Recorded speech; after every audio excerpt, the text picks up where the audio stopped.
अस्सलाम वालेकुम my YouTube family and welcome back to my channel Sara Yasir. Hope so कि आप लोग बिल्कुल ठीक है, खैरियत से हैं। आज का व्लॉग किचन से स्टार्ट हुआ और उसकी एंडिंग भी किचन पर ही हो गई। सबसे पहले तो यहाँ पर हम लोग गए थे भाभी की तरफ। हमारा कोई भी प्लान नहीं था उनकी तरफ जाने का, बट अचानक उनकी कॉल आई तो हम लोगों ने कहा कि चलें जी, कोई बात नहीं, हम लोग भी फ्री बैठे हुए हैं तो हम लोग आ जाते हैं। और हम लोग चले गए थे भाभी की तरफ। तो खाना जो रात का था हम लोगों ने वहीं पर खाया था। सबसे पहले तो आप लोगों को बता दूं कि ये इनके पास बहुत ही प्यारा सा ना चीजें फ्राई करने वाला फ्राई पैन था, नॉन स्टिक का। क्वालिटी वगैरह जो थी वो भी बहुत अच्छी थी और चीजें भी बहुत अच्छी फ्राई हो रही थी। तो मुझे ये बहुत पसंद आया। इंशाल्लाह जी मैं भी इसको खरीदूंगी क्योंकि मुझे ये बहुत अच्छा लगा था। और उसके बाद फिश को उन्होंने पहले ही मसाला लगा कर रख लिया था और यहाँ पर जी मैं और भाभी दोनों मिलकर फिश को फ्राई कर रहे थे और बहुत ही मजे मजे की बातें कर रहे थे। ऊपर से जी मौसम भी हुआ था ऑसम, क्योंकि जी आपको पता है कि ऐसा ऐसा कर सर्दी जो है वो बढ़ना शुरू हो गई है। अब आकर हम कह सकते हैं कि सर्दियाँ आ गई हैं, क्योंकि जी पहले इतनी सर्दी नहीं थी। अब ऐसा ऐसा कर दिन ब दिन ना डेली सर्दी बढ़ती जा रही है। ओके जी, फाइनली फिश जो है फ्राई हो चुकी थी और इस फिश को फ्राई करते करते मेरे साथ भाभी ने बहुत ही मजे मजे की टिप्स जो है वो भी शेयर की, जो कि मैं आप लोगों के साथ भी एक शेयर करना चाह रही थी। अक्सर ऐसा होता है कि जब भी हम फिश को फ्राई करते हैं तो ये क्रिस्पी नहीं बनती। आप कोई भी स्पाइसेस ऐड कर लो, कुछ भी कर लो इसको क्रिस्पी करने के लिए, लेकिन जी समटाइम ऐसा होता है कि बिल्कुल भी कुछ कहीं ना कहीं छोटी मोटी गलती हो जाती होगी, जाहिर सी बात है, तो उसकी वजह से ये क्रिस्पी नहीं बनती। लेकिन अगर ऐसा हो भी जाए तो आप लोगों ने क्या करना है कि जब एक बार फिश को फ्राई कर लेना है तो आपने जब सर्व करने लगे, कोई गेस्ट आया हो या जब आप लोग खाने लगे हो, तो आपने इसको एक बार फिर से फ्राई कर लेना है। जब आपने एक बार इसको फ्राई कर लिया है, आपने दूसरी बार इसको फिर से फ्राई कर लेना है। और आप लोग ये तरीका जरूर करके देखिएगा तो आप लोग देखिएगा कि आपकी फिश भी आपकी क्या मतलब फिश कितनी मजे की और अच्छी और क्रिस्पी बनेगी। ओके जी, तो यहाँ पर फाइनली खाना जो था वो बिल्कुल रेडी हो गया था। अच्छा, भाभी ने फ्राई फिश के साथ एक और डिश भी बनाई थी, वो थी चिकन 2 प्याज।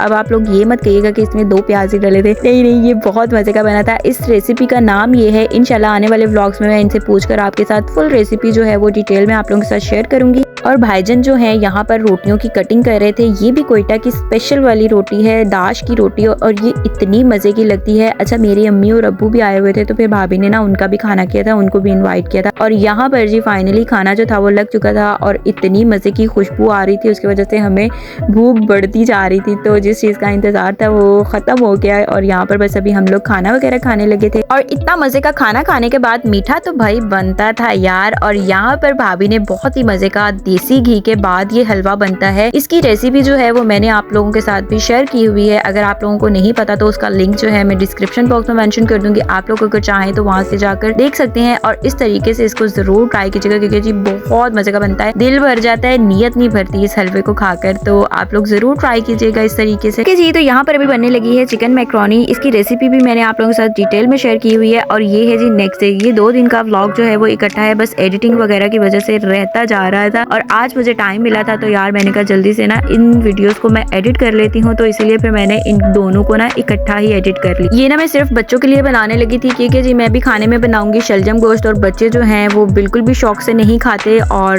फिर मैंने कहा यार इनके लिए क्या करूँ, मुझे कुछ भी समझ ही नहीं आ रही थी। तो ये सारा सामान वगैरह जो था घर पर मौजूद ही था, तो फिर मैंने कहा चलो यार बच्चों के लिए ना मैक्रोनी पास्ता बना लेती हूँ। इसकी रेसिपी भी मैंने आप लोगों के साथ डिटेल में शेयर की हुई है। उसका लिंक जो है वो मैं डिस्क्रिप्शन बॉक्स में मेंशन कर दूंगी। अगर आप लोग देखना चाहें तो वहां से जाकर देख सकते हैं। इस तरीके से भी जरूर ट्राई कीजिएगा, ये बहुत ही मजे की बनती है। और यहाँ पर जी सारी सब्जी वगैरह ऐड करने के बाद मैंने सारे स्पाइसेस वगैरह जो हैं वो ऐड किए। और साथ ही जी एक और बात भी ऐड करना चाहूंगी, क्योंकि आजकल पता नहीं क्या हुआ है कि मेरा व्लॉग वगैरह बनाने का दिल ही नहीं करा। अगर व्लॉग बन भी जाए ऐसी सुस्ती पड़ी हुई है, वो एडिट के लिए पड़ा रहता है। अब ये भी काफी पुरानी वीडियोस हैं जो कि मैं अब एडिट कर रही हूँ, तो पता नहीं क्या बात है, कुछ समझ नहीं आ रही। पता नहीं दिन छोटे हैं, टाइम ही नहीं मिल रहा बच्चों के साथ, सारा दिन ना ऐसे ही कामों में गुजर जाता है। डेली रूटीन का वर्क जो है वो वैसे ही चल रहा है, लेकिन बस टाइम की थोड़ी सी किल्लत हो गई है। तो खैर जी इंशाल्लाह कोशिश करूंगी कि जैसे पहले मैं आप लोगों के साथ डेली रूटीन के व्लॉग हैं वो शेयर कर रही थी वो करूं। जो भी अच्छी टिप्स वगैरह, जो भी अच्छी चीजें आप लोगों के साथ शेयर करूंगी, शेयर कर रही थी, इंशाल्लाह कोशिश करूंगी कि उसी तरह से शेयर करना स्टार्ट कर दूं। और अभी बनने लगा है जी शलजम गोश्त। इसकी रेसिपी जो है वो मैं आप लोगों के साथ शेयर करूंगी। बहुत ही आसान, इजी, सिंपल और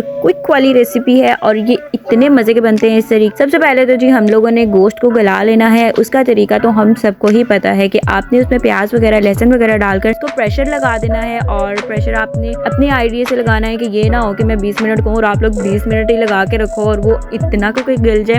क्योंकि जी हर जगह पर अपनी पानी के हिसाब का मतलब होता है, कहीं पर ज़्यादा टाइम लग जाता है, कहीं पर कम लग जाता है। तो आप लोगों ने सबसे पहले गोश्त को गला लेना है। एक साइड पर मैंने गोश्त को गलने के लिए रख दिया और दूसरी साइड पर मैंने सबके लिए ना चाय बना ली। मैंने कहा चलो जी जल्दी जल्दी तब तक हम लोग चाय वगैरह पी लेते हैं, जब तक गोश्त गलेगा तब तक चाय वगैरह पीकर हम लोग फ्री हो जाएंगे। क्योंकि जी आपको पता है कि सर्दियों में चाय पीना लाजमी होता है। वैसे तो जिनको आदत होगी है वो गर्मियों में भी नहीं छोड़ते, क्योंकि हमें खुद आदत होगी है, तो इसलिए हम लोग गर्मियों में भी पीते हैं। तो अभी बस मैंने सबके लिए चाय वगैरह बनाकर, चाय के साथ ना मैंने बिस्किट वगैरह मंगवा लिए थे। दिल तो मेरा समोसे वगैरह खाने का कर रहा था, लेकिन अगर मैं वो खा लेती ना फिर मुझसे रात का खाना जो है वो सही से खाया नहीं जाना था। तो ओके जी, तो फाइनली चाय जो है बन चुकी है और साथ ही बस प्रेशर भी हिलता जा रहा है। तकरीबन 10 से 12 मिनट हो गए थे, तो मैंने कहा थोड़ा सा और हिल जाए ताकि गोश्त जो है वो अच्छे से गल जाए, कुछ ज्यादा ही अच्छे से ना गल जाए, बस इस चीज का मुझे ध्यान रखना है। और खैर जी यहाँ पर बस हम लोग चाय पीने लगे हैं और ये है जी बहुत ही यम्मी वाले अंदरसे। किस किस को पसंद है कमेंट करके जरूर बताइएगा। मेरे अब्बू जब भी आते हैं तो वो दाता साहब जरूर जाते हैं, तो ये वो वहाँ से लेकर आए थे। हालांकि जब मैं चाय पी रही थी तो मैंने कहा था यार मैंने ज्यादा हैवी नहीं करना, लेकिन ना करते ना फिर भी मैंने बहुत कुछ चाय के साथ खा पी लिया। और यहाँ पर जी गोश्त भी जो था वो गल चुका था। उसके बाद जी इसमें सारे स्पाइसेस वगैरह जो है वो ऐड किए। सिंपल से स्पाइसेस रखे थे हमने,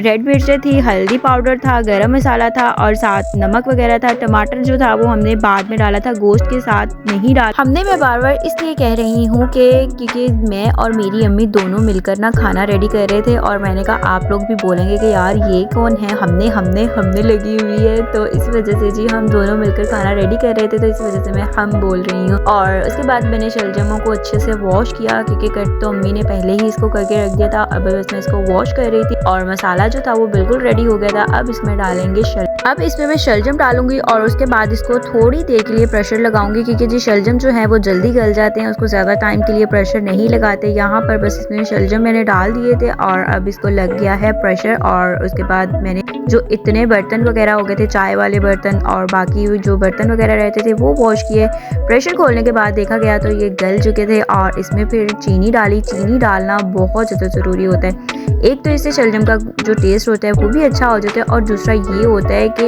इससे ना बहुत मज़े के बहुत ही ज़्यादा टेस्टी बनते हैं। उसके बाद अक्सर जब हम शलजम बनाते हैं तो इसका ना थोड़ा सा कड़वा टेस्ट आता है, तो इसीलिए चीनी डालते हैं कि इसका टेस्ट जो है वो अच्छा हो जाए। और वही हुआ जिसका डर था जी, गोश्त जो था वो बहुत ज़्यादा गल चुका था, इसलिए फिर मैंने क्या किया कि उसको मैंने अलहदा निकाल लिया। गोश्त मैंने इसलिए निकाल लिया कि ये टूट ना जाए। और उसके बाद फिर शलजम को अच्छे से मैश किया, जिस तरह से मैं मैश कर रही हूँ। और यहाँ पर फाइनल लुक देखकर आपके मुंह में भी पानी आने वाला, क्योंकि जी ये बहुत मज़े के बने थे। एक तो सिंपल आसान सी रेसिपी है इसकी। यहाँ पर आप लोग देख सकते हैं कि जो शलजम है वो अच्छे से गल चुके थे और मैश भी बहुत अच्छे से हो गए थे। और फिर मैंने क्या किया कि इसमें गोश्त उठाकर दोबारा से डाल दिया। उसके बाद इसको गार्निश करने के लिए धनिया वगैरह काटा और रोटियाँ बनाना मैंने स्टार्ट कर दी थी। इसके साथ ये होता है कि घर वाली ही रोटी मज़े की लगती है और साथ ना ऊपर देसी घी लगा होना, तो फिर तो बहुत ही मज़ा आ जाता है। इसके बाद जी हम लोगों ने खाना वगैरह खाया और ये था जी मेरा 2 दिन का व्लॉग। होप तो आप लोगों को अच्छा लगा होगा। अच्छा लगा हो तो लाइक शेयर एंड कमेंट करना आप लोगों ने बिल्कुल भी नहीं भूलना। और इंशाल्लाह जी नेक्स्ट वीडियो में मुलाकात होगी। तब तक के लिए अपना ढेर सारा ख्याल रखना है, मुझे भी दुआ में याद रखना है। टेक केयर, बाय बाय, अल्लाह हाफिज़।